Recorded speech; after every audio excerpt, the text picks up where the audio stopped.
We'll keep them from the bridge. May the blessing of the Phoenix go with you. How long have you been pursuing the Black Shields? Since they burned their first village. We tracked down the bastards responsible and fed their corpses to Stillwind. Suffice to say, that got their attention. It's been a game of cat and mouse ever since.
Sideways. How was the Black Shields?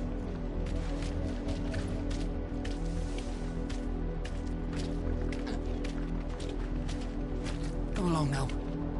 We'll find another bridge.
Bastards are lucky I didn't have mine. There they are.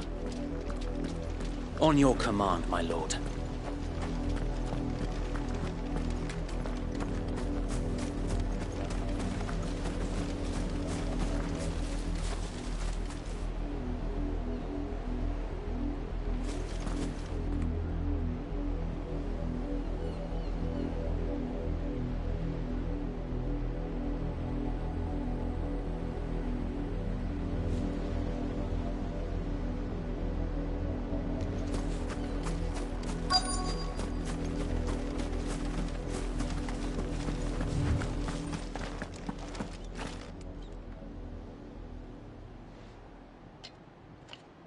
What is it now? I told you! We bear a message for the Vicereine. From the Guardians of the Flame. Ha! You presume to tell us that a pair of filthy vagabonds, a woman and a dog, could guard aught against the might of the Black Shields? Then come! Die along with your flame! For us, area! For us, area! Your petty revolution ends here. On these our swords we swear.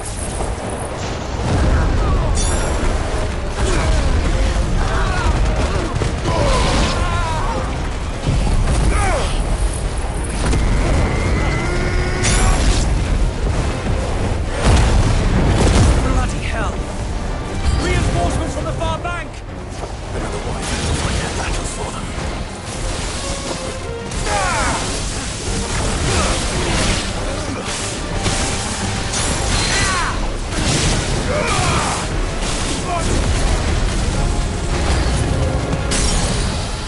More dragons. Worms. The Imperials aren't taking any chances. I can't say I'm flattered.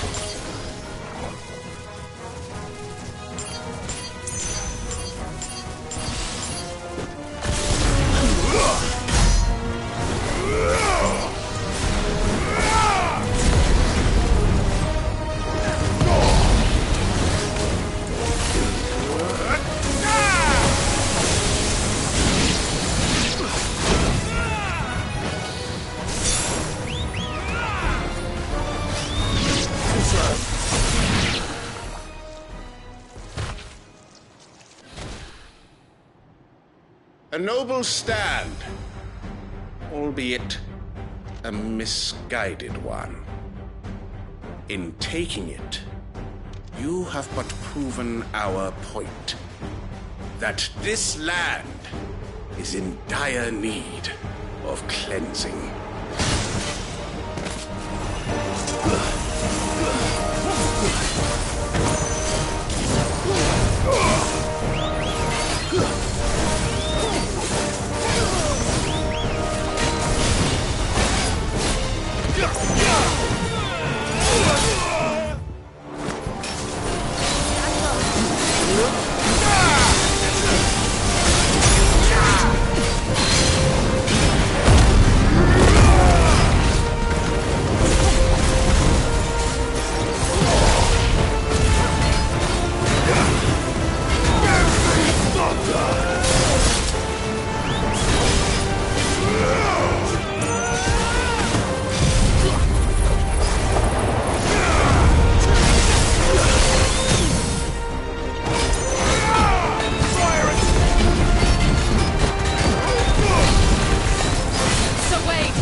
To keep them occupied. We need to finish this. We'll finish him.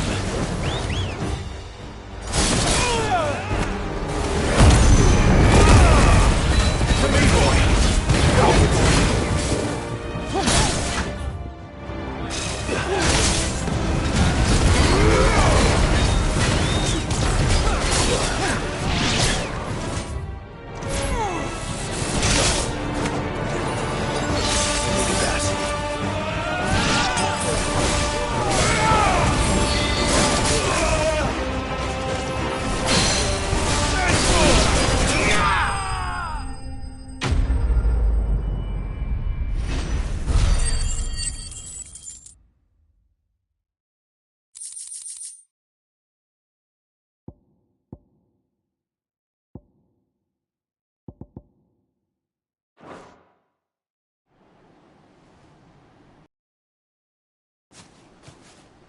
I don't see any more. Nor do I. The plan worked. It did. It bloody worked. We sent every last one of the rotten bastards straight to the mud! My, Lord, perhaps this will be enough to stop the Cullings. For the time being, at least. Perhaps. Though I doubt my mother will take this loss well. She'll move swiftly to see her minions' ranks replenished. And then it will all begin again. I often wonder if the nation we once knew is gone for good. Her fields rot. Her people starve. We battled to preserve the flame that was, but for every foe we fell, another springs up in its place. Yet be that as it may, it is still our home, and we must fight for it. As we always have, and always will. For as long as the Firebird's flame burns in our hearts, the Duchy cannot die. And her loyal subjects may dream of a day when the Rosarian standard flies over Rosalith once more. So wait, Think we should fall back to Port Isolde before the garrison sends reinforcements? A sound strategy, my lord.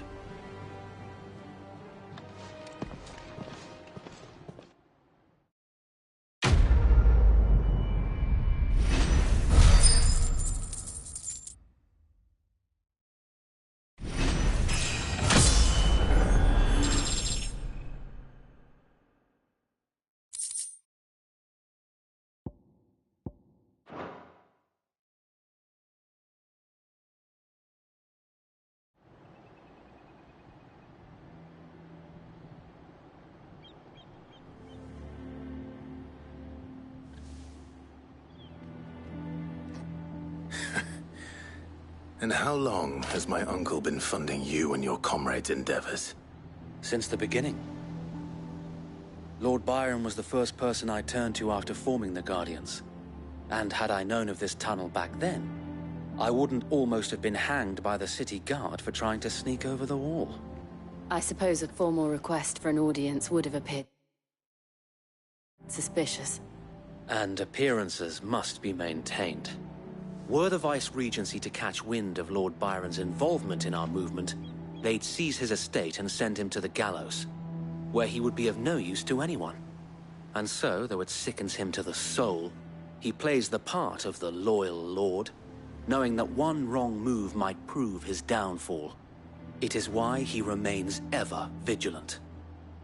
Don't be surprised if he refuses you an audience, especially since you're famously dead. Then I will have to think of a way to prove that I am neither wraith nor wrongdoer. I might have something which could help with the latter. It's the mark of the Guardians. Display it, and those who love Rosaria will know where your loyalties lie.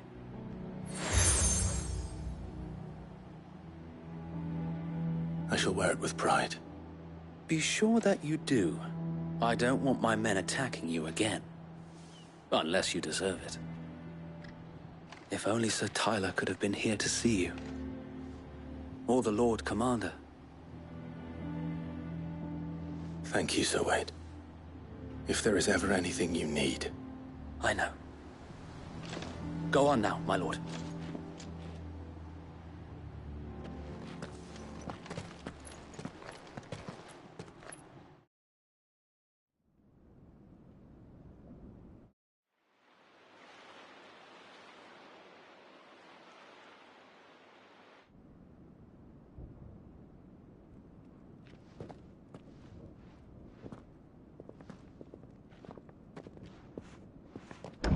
How accommodating. Do you really think they believe we are who we say we are? Not a chance.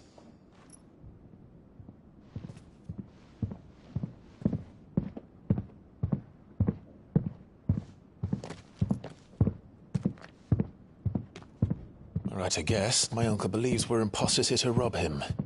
And means to string us up himself.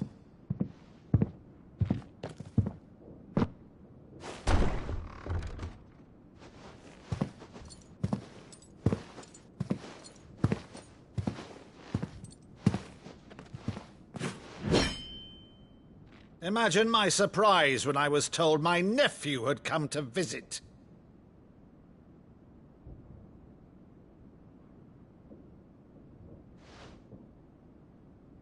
Clive Rosfield died long ago. And for uttering his name here, you shall pay with your tongue!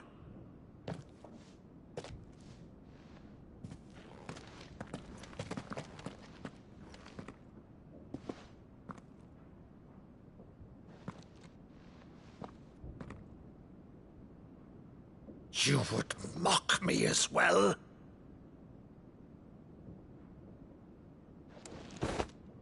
It is I, Sir Crandall of Camelot, loyal servant to Her Serene Holiness, Saint Sybil the Unshod. Meadow, thou vile sorcerer, for thy crimes against church and crown, I shall have thy head.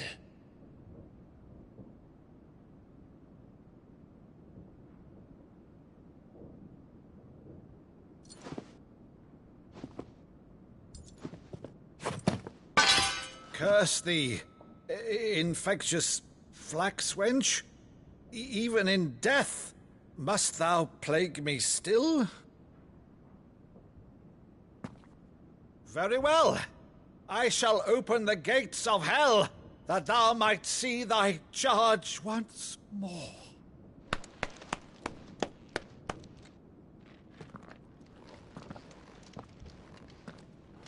Bravo, Uncle. You're still the finest Meadow in the twins. Oh, Clive, my dear boy, it's really you.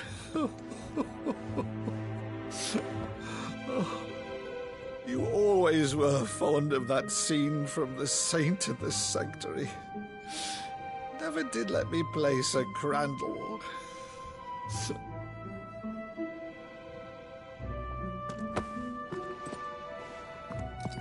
I have a favor to ask, Uncle Byron. Rutherford, inform the kitchens. There'll be guests. We dine immediately. But, Uncle... You can't very well regale me with the tale of your miraculous preservation on an empty stomach. Go on, sit.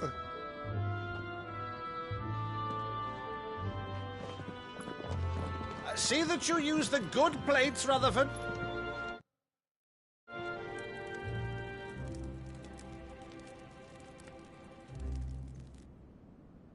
So you arrived late to one of her cullings, did you? Since becoming Vicereine, Annabella has been a constant thorn in Rosaria's side, but these atrocities are a new low. Something has changed. Quite what, I don't know, but the woman we knew is gone, and a monster sits in her place. A monster.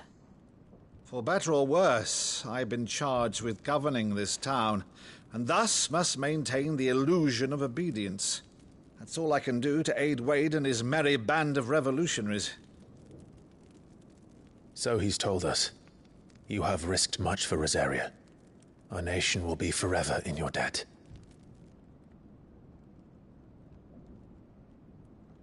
It has been 20 years, Clive. The nation your father and your forefathers fought to defend is no more. Perhaps it would be otherwise had I the courage of my brother.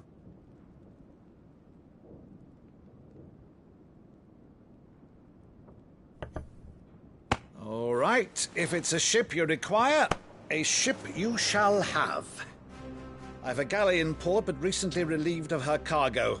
She can be outfitted for the voyage in a matter of weeks. So you believe us, then? About everything? Believe you? Ha! Only a fool would believe even half of the things you claim. But until tonight, only a fool would have believed my nephew still lived. And besides, I have it on good authority that Clive is telling the truth. Whose authority? Your own, of course. You've always been a terrible liar. Is that true? It's not untrue. Let's say no more about it, eh? It wouldn't do to linger on my nephew's greatest failing.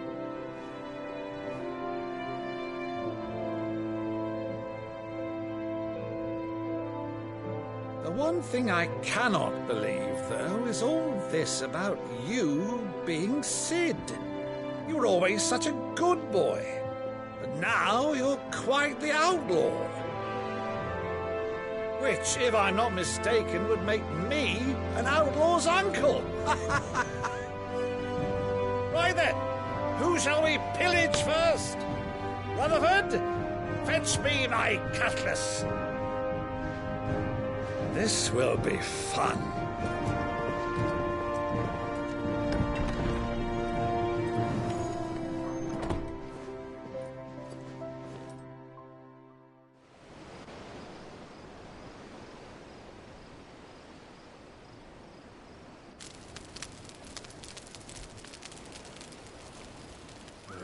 Over there.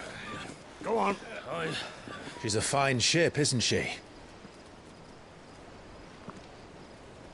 Once outfitted, she'll bear us across the boiling sea to Drustinus in the space of 3 days.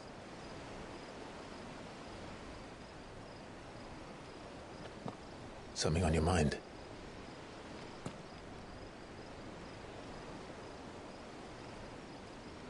Monsters. When I served the Iron Kingdom, I did so because I saw no other choice. Because once they learned that the lash would not move me, they turned it on those who could.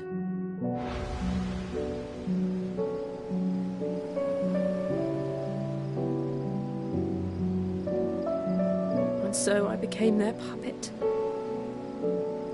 I let them pull my strings, telling myself it was not my hand that swung the sword, but another's. I removed myself from the truth so I wouldn't feel the pain it caused.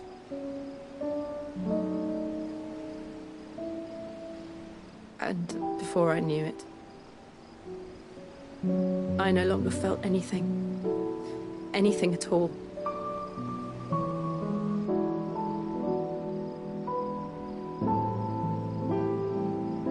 I had become a monster. Jill.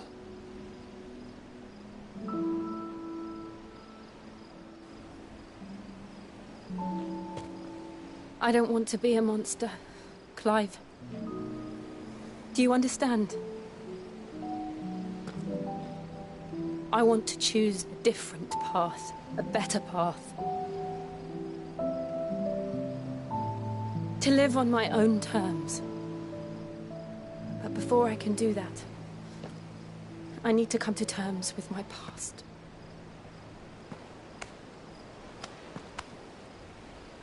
And when you do, I'll be standing there with you, just as you stood with me.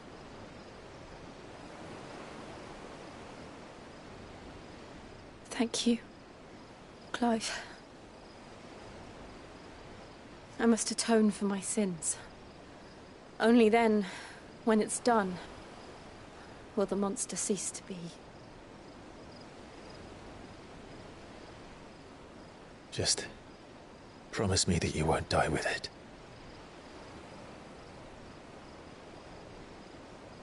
Now, let's get some sleep. The journey back to Benamir is long, and there is much to tell the others.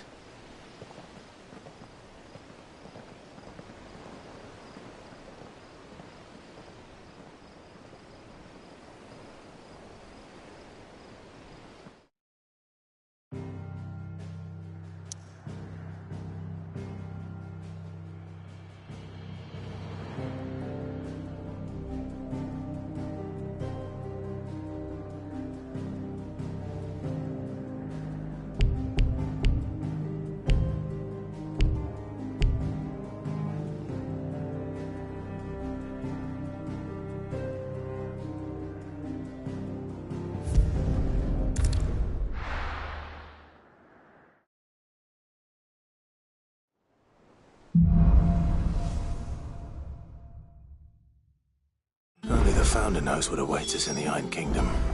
But Vivian could probably make an educated guess.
over soon.